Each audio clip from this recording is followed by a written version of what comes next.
It's about noon, 42 degrees. I'm back home in Idaho. Those are the dogs. I was just informed that I'll be staying in the trailer this trip because my brothers and their blonde wives are given priority to the house.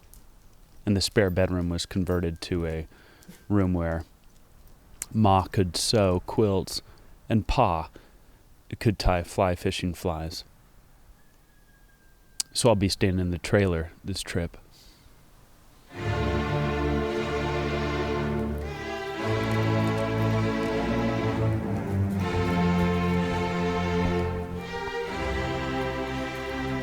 So I'll be staying in the trailer.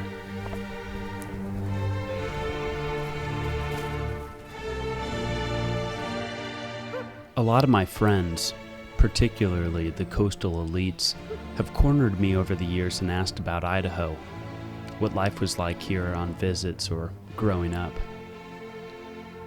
And I wanted to show them, but when I arrived home I wasn't exactly given a hero's welcome.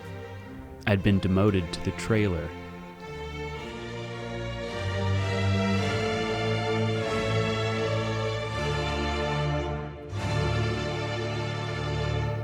Even our dogs haven't used their kennel in years. They sleep inside under the same roof. I've grown accustomed to a certain high-octane, no-holds-barred, balls-to-the-wall New York City lifestyle, so I guess I did expect a little heads-up before I was cast off into the trailer, like it wasn't anything but a chicken wing. Gorgeous blonde wives are the real reason why I'm sleeping in the trailer. It seemed like every time I saw them they were drinking hot toddies, looking well rested. Here they are on the porch, and then later by the 3-rail fence with their lovers, my brothers. Since they've arrived, the hot toddies have been free-flowing, the 4 of them thick as thieves, sipping hot toddies and, quite frankly, laughing a ton. And neither Brother 1 nor Brother 2, nor their gorgeous blonde wives, seem fazed by the rollout of these new trailer-based initiatives. But I can't help but feel that a gap has been formed between me and my home, and unfortunately, I'm just out of reach. Being the youngest child, I tend to regress pretty hard when I come home as it is, so I knew this trailer downgrade was likely to set me off in a pretty big way. In fact, the first night I threw a sizable fit at the dinner table. I had an outburst because Ma wouldn't let me do extra jelly on my biscuits. I wanted extra apricot jelly, but no more jelly, no jelly, said Ma. But I eventually got my way, and I even took some for the road to mange back at the trailer for 4th meal. It was a complete free-for-all that first night, crumbs everywhere. Needless to say, I woke up to jelly-stained sheets.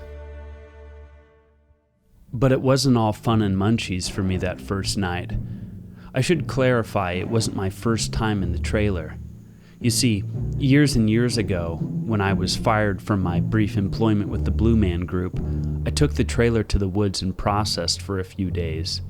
My life was going to be different.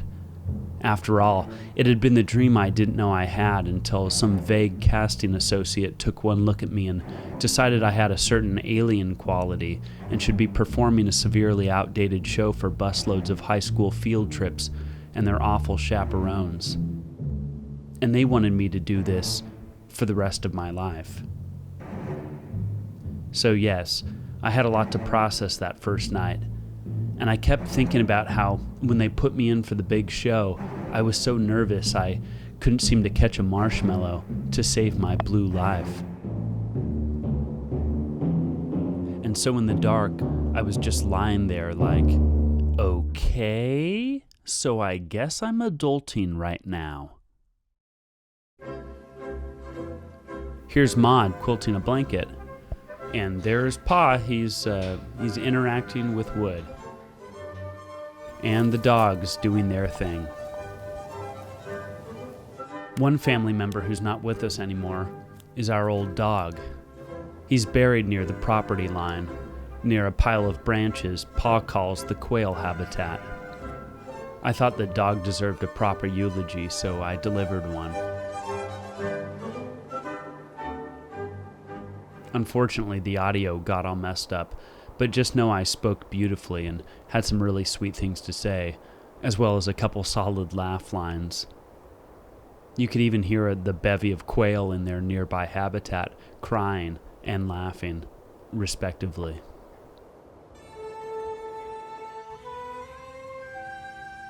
Tonight I was treated to a rare bit of fun. I'm allowed to come join the family for dinner and games afterward. I did well playing apples to apples. I had some really funny comparisons. Some were downright outrageous. It was more excitement than I'd been used to, and back in the trailer, I was still on cloud 9.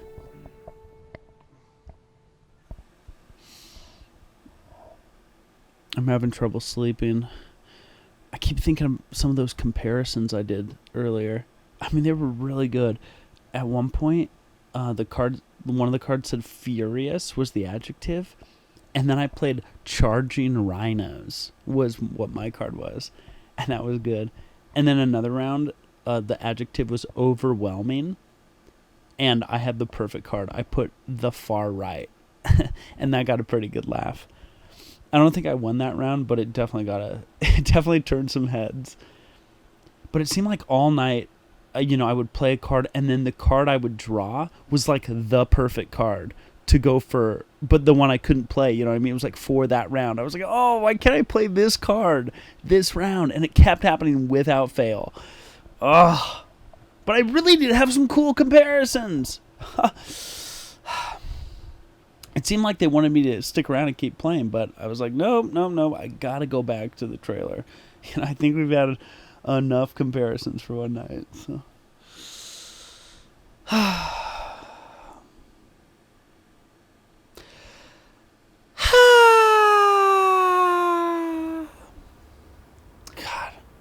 I mean, my comparisons were on fire tonight.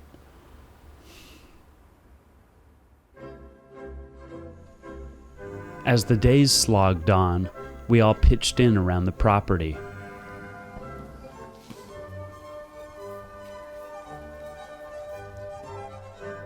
Brother 1 and Brother 2 are chopping wood right now. Pa asked us to chop wood for the wood-burning stove. It heats the house at night. But because I'm out in the trailer, I says to Pa, oh, sure, Pa. I'll go ahead and chop. Just find me an axe that can chop propane.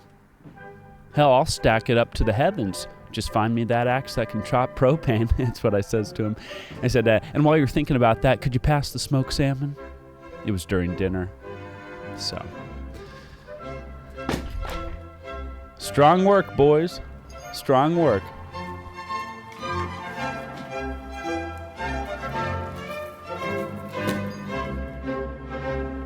It's about 30 degrees out in the trailer.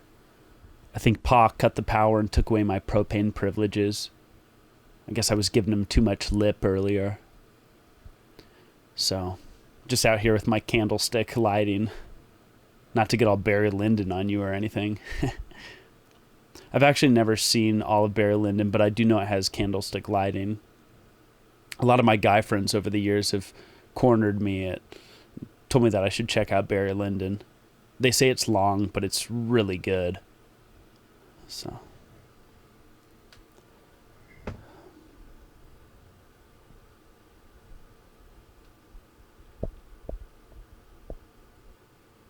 Still thinking about some of those comparisons from the other night.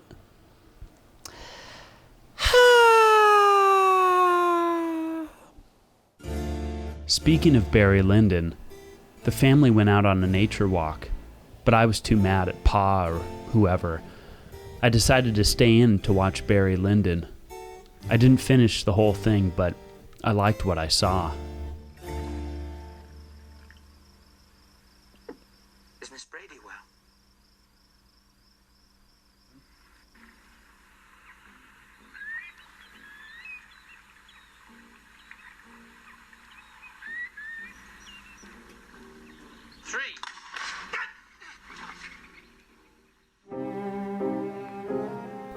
I had been on edge with this whole living in the trailer on my parents' driveway business, and I decided to take some me time and visit some personal sites. Hit the nostalgia button a few times, which sometimes gets a pretty good laugh. I'm out here in the foothills. These are the hills before they become the real mountains of Idaho. I spent a lot of time out here in high school. It's pretty close to where I live. And me and some friends used to come out here, and just right up there, actually, there was this hole that we dug, and we'd bury beers in there. So if we were ever bored, we could come out and dig up some Keystone Lights and enjoy those. Also, my dad got in a horrible bike accident right over there, a mountain bike accident. Really messed up his shoulder. So needless to say, there's a lot of memories out here. A lot of memories.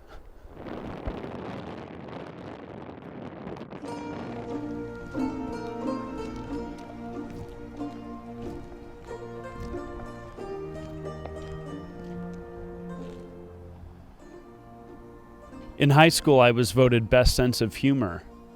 That was senior year. And as you can see behind me, it's a pretty huge high school, so it's all the more impressive. Also, there's so many Mormons that go to this high school, and they often vote in block for senior superlatives, so it's even more impressive knowing that I had the support of the Mormons. That's how good my sense of humor was back then, was that even the Mormons couldn't deny it. You'd be hard-pressed to find, best set of eyes or smiles, or most of the time even best car that weren't Mormons. They really had a strong pull. Even my female counterpart for best sense of humor was Mormon, and not to discredit her, she was very funny for a Mormon, but I just thought that we had some really funny atheist gals, and even this one Lutheran that typically had me in stitches. So that's who I voted for. But my sense of humor was so good, it just brought people together back then, as opposed to now, where it mostly just tears people apart, starting with my immediate family and their gorgeous blonde wives. This is the site of one of the strangest senior pranks I've ever heard of. It happened when I was a sophomore in high school, and these three seniors, they were completely unsanctioned from the official senior prank, if there was one. They just came one night in their trucks with chainsaws, and what they did was they cut down every tree on campus. They just chopped them all down, put them in their trucks, and drove away. And it was really funny. Everyone thought that was a really funny prank when they got here the next day. And they were charged. They were arrested, and they did not walk at graduation because they cut down every tree on campus. They just cut down the trees. They just cut down all our trees. I mean, I guess I'm glad no one cut down any trees the year I was a senior, or else I wouldn't have got that sweet award.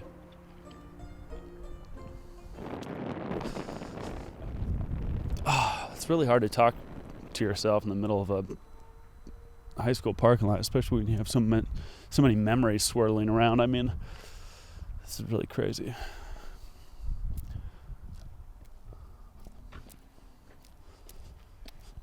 Fuck. On my way into town, I passed by my rival high school. Nothing really to say about it, other than I felt compelled for some reason to grab a shot. It's right by my childhood dentist. It's also notably where the actor Aaron Paul attended high school. Brother One did a state drama competition years ago, and remembers Aaron having the goods, even back then. I was also able to stop by and see a childhood friend before he left for Santiago. It's where his wife is with their 2 kids. I got a shot of my friend first in the back, then out front. I was distracted and put the home in focus because I couldn't stop thinking that he owned this house, and when he was out of town, nobody would be inside. Meanwhile, I'd be wasting away in the trailer on the driveway. Anyway, both my friend and his gorgeous Chilean wife work at a hospital downtown, and I wanted to stop by.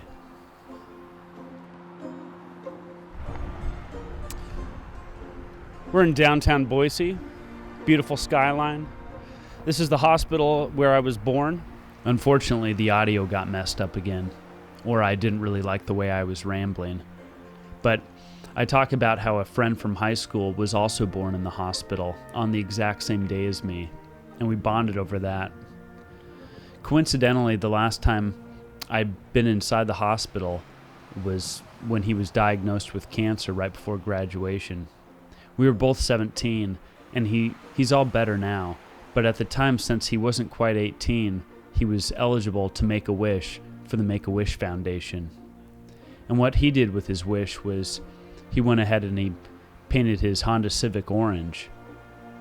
I think he missed the cutoff for best car for senior superlatives, but I'll tell you one thing. His car was definitely the most orange, and nobody can take that away. I went deeper into town, passed by where I took cotillion dance classes as a kid, and then stopped by the YMCA.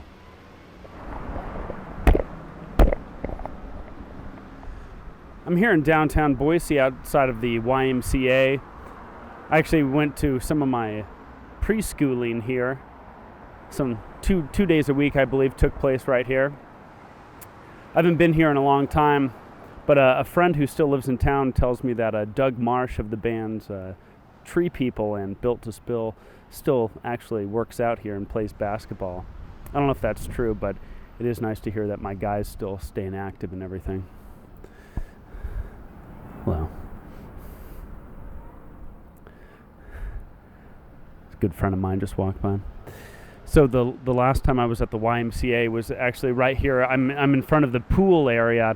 And when I was 19, I was trying to do a whitewater certification course. And for some reason, one of the days was here. And there's one of those spiral slides. And they put a rope down the whole thing. And we had to army crawl our way up the water slide as two people at the top just kind of threw down various objects. We're talking foam pads, balls, different kind of noodles and things like that to try to simulate what it would be like in a heavy whitewater situation. My God, what a brutal take that was. Shut the fuck up. I got back late that night to the trailer. I wasn't really sure why I'd spent the day that way, what I was trying to accomplish. And also I was still in my head about earlier when I said the phrase, wasn't anything but a chicken wing. What even was that slang and where did it come from? And why now? I also wasn't sure why I was name-dropping Aaron Paul and Doug Marsh so hard. What was wrong with me? I was regressing into my high school self, and I wasn't a fan. That night I had a bad dream. I was guiding my family, Ma, Pa, the brothers, blonde wives, the dogs, down some whitewater, and disaster hit. Somehow they all made it safely to shore, but I kept getting chundered in a rapid. Pa cast a fly fishing line from the bank as objects pummeled me. We're talking noodles, we're talking foam pads. And I woke up before I could make it to shore. I couldn't seem to make it from point A to point B. It sucked.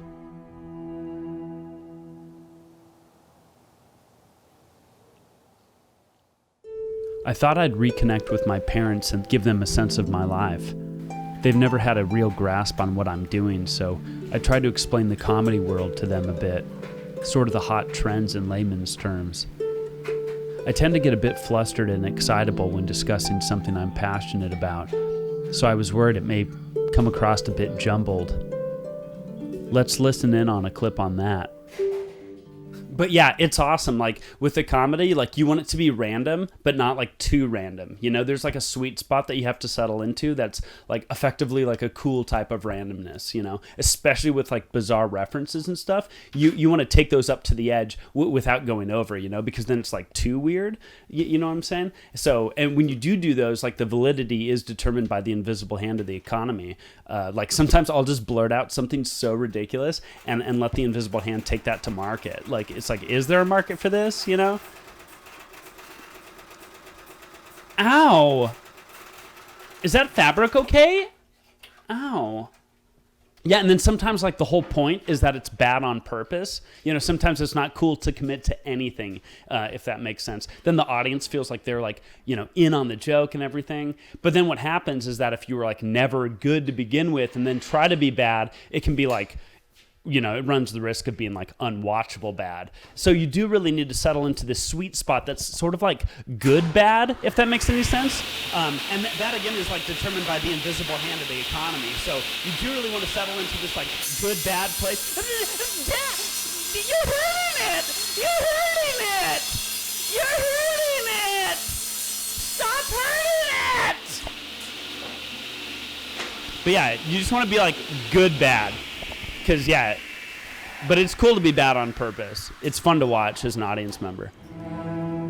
I wasn't getting through. I think my parents were pissed at me and talking shit. Afterwards, I let Pa know I'd been watching Barry Lyndon. I looked at him in the eye and told him I was really enjoying Barry Lyndon, particularly the stepson character. Very much enjoying that stepson character. Then there was about 10 seconds of silence before Pa went off to do some more manual labor.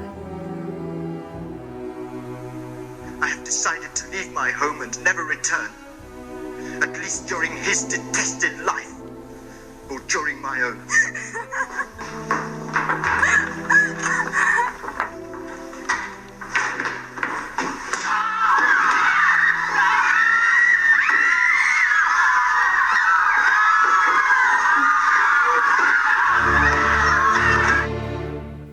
I went back to the trailer and listened to music loud.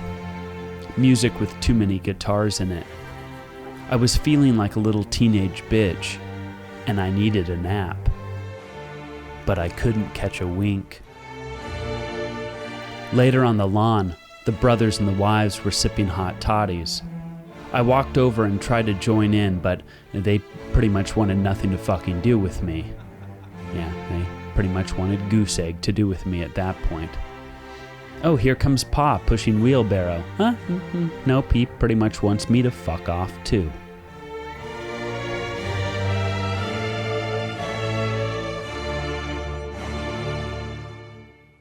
I had a freak out. I threw a fit.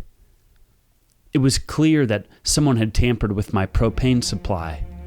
So I went into the house and announced that whoever was responsible, I was ready to challenge to a duel. The duel would take place on the dog grave site. I grabbed the pellet gun that my family used to shoot woodpeckers that fuck with our siding, and I headed up to the dog grave to practice. I set the duel for magic hour.